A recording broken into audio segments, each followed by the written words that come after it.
Hey, it's Irreverent Aegis here, and in this video I'll be doing a quick overview of each of the 6 Agonymium stone rooms that you may encounter in your runs in the Dread Cellar when you fight the final boss Magma Incarnate.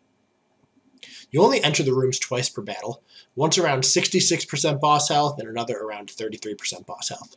That means that it may take you a few rounds or clears before you see them all.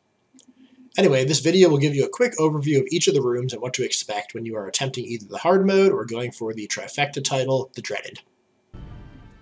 If you encounter a room that is particularly dark, you are in lightless storage. In all of these rooms, as the tank, you're going to want to apply all of your debuffs to the stone, and in this room, you're going to want to turn left, as a giant spider will be hiding there that will pretty much one-shot all your DPS. A couple of spiders that are small come out throughout this fight. They're not really a big deal, just grab the big spider matriarch and let your DPS burn down that stone before the Scorian collector is able to charge up and enrage. That's all for that room.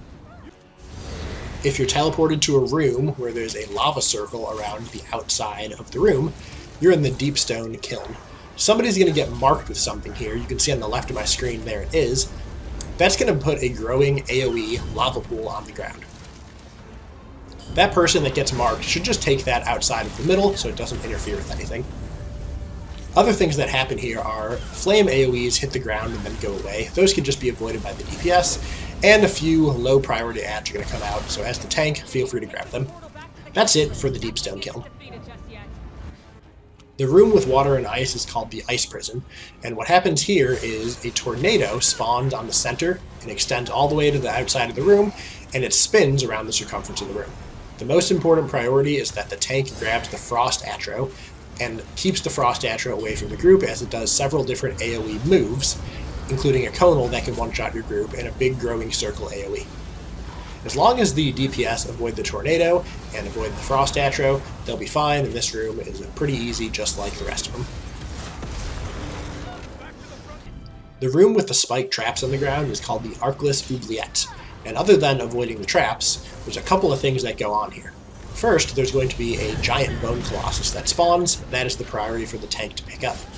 Also, we're going to get a big AoE that extends from the center of the room and hits everything. That should be blocked by the entire team. And lastly, there are a lot of small ads that come up that can end up doing quite a bit of damage, so the tank should also grab all of those.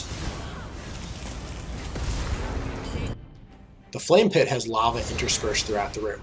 Everyone's going to want to stack on the center platform. That's because you're going to get a fan blade of 3 flames that's going to spin clockwise around the room, and being on the center platform helps everyone avoid the lava. A flame colossus is also going to spawn when this happens, and it doesn't really do any AoE attacks, so the tank just needs to hold it and not really do anything other than that. You're also going to get 5 fan blades of flame. When that happens, you just stand still, as this one doesn't spin around the room.